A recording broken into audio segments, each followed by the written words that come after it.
Got some breaking news as it has been announced that Kaz Grala will attempt the 2024 Daytona 500.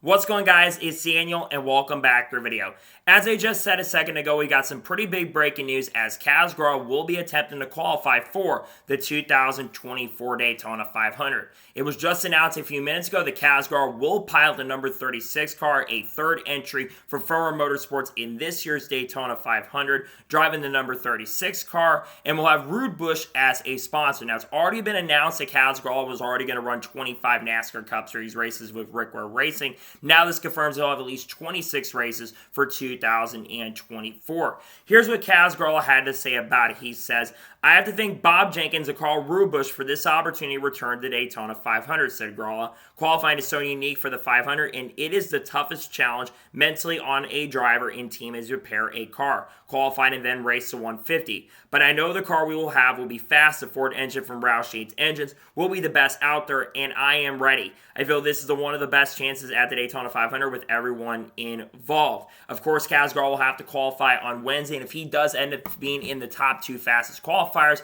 he will not have to worry about making it through the duels, though there's a lot of good competition for the open cars. What this also confirms is that there will at least be 5 cars that are going to be open for the Daytona 500. Apparently, according to Bob Pockers, apparently NY Racing, they're still trying to field a car for this year's Daytona 500, but according to Bob, it sounds like 2311 Racing as of now is not planning to. Same with the Money Team, and also I believe that RCR is also not planning to run a car, which would have been really cool to see maybe Carl Levers come out of retirement and run the Daytona 500, but as of right now, that's not the case. You're not going to see Eric Almirola, and you're not going to see a couple other guys in the Daytona 500 in that car. But going back to Kaz Grala, this is a really good opportunity for Kaz Grala, and I think Kaz Grala actually legitimately has a really good chance to make it in the Daytona 500 on Wednesday. One, Front Row Motorsports has been extremely fast in qualifying. I remember last time I think we were at Daytona, and Riley Herbst had arguably one of the fastest cars on the racetrack and nearly won the pole, and it was like his 4th or 5th Cup Series start at Daytona.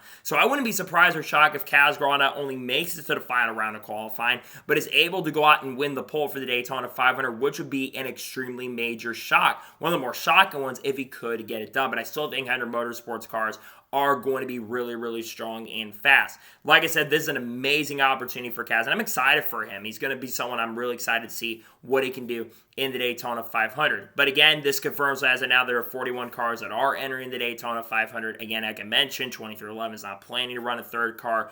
I don't know what's going on with other teams and what they're doing. We don't know who's in the 15 car yet at this point. My best guess is going to be a couple other drivers. I would expect it probably will be Riley Herbst at this point, considering Riley Herbst has been rumored to be working on something for the Daytona 500. We all thought he'd be going to the 36 car, but now I would expect that Riley may go to that 15 car. Maybe some out of nowhere, Haley Deegan gets an opportunity to drive the 15, but I don't think Front Row, we're going to see Rick Ware hire her at this point to do it. Maybe Cole Custer, maybe maybe Cole Custer goes there. I'm not entirely sure at this point, but again, I am really excited for Kaz Grala. This is a phenomenal opportunity for him. And again, I can't wait to see him run this year's Daytona 500. Now, again, I think he does, like I said, have a really great chance and opportunity to make it in on pace and speed on Wednesday. But let's say he doesn't end up making it on Wednesday.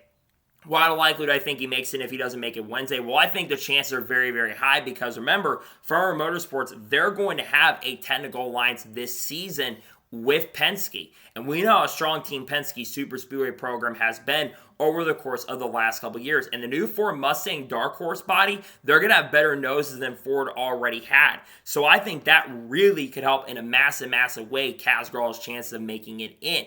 And he's going to get a lot of help from his teammates. He's going to get help from Todd Gilliland and Michael McDowell. And I would also expect that Joey Logano and those guys are going to try to, at least in some sort of capacity, try to go out there and help Kaz Grala try to make the Daytona 500. But once again, this is an amazing and phenomenal opportunity for Kaz, and I'm excited to see that he will get the chance to run the Daytona 500 in 2024. Congratulations to him. Looking forward and get the chance to drive for Front Row in this year's Daytona 500. So, that is going to be it for today's special breaking news report. I want to thank you guys for watching. Please subscribe to the channel, notifications on, so if I win a video, it does go live on my channel. Follow me on Twitter, Facebook, and Instagram, and support me on Patreon as well. Link description below that, and comment your thoughts below on today's video. How do you think Kaz Grala will do, and do you think he'll make it in on Wednesday, or do you think he'll have to race his way in the duels? Let me know your thoughts in the comments below. Tomorrow on the channel is going to be a massive recap video talking about all the news over the course of the last 4 or 5 days. Then Thursday, there might be some sort of silly season-esque video dropping on the channel, but there might be some other content dropping really, really soon. And I've got a lot of other really awesome and fun content that I think you guys are going to be excited for, and I can't wait for you guys to check that out as we get closer to the start of the season. Also, the Rolex 24s this weekend. I am going to have a Rolex 24 race review on Sunday as well after the race concludes. So anyways, like I said, I want to thank you guys for watching today's episode, and I'll see you guys next time for more great, awesome NASCAR content and other motorsports content on the channel like this. Take care, everybody.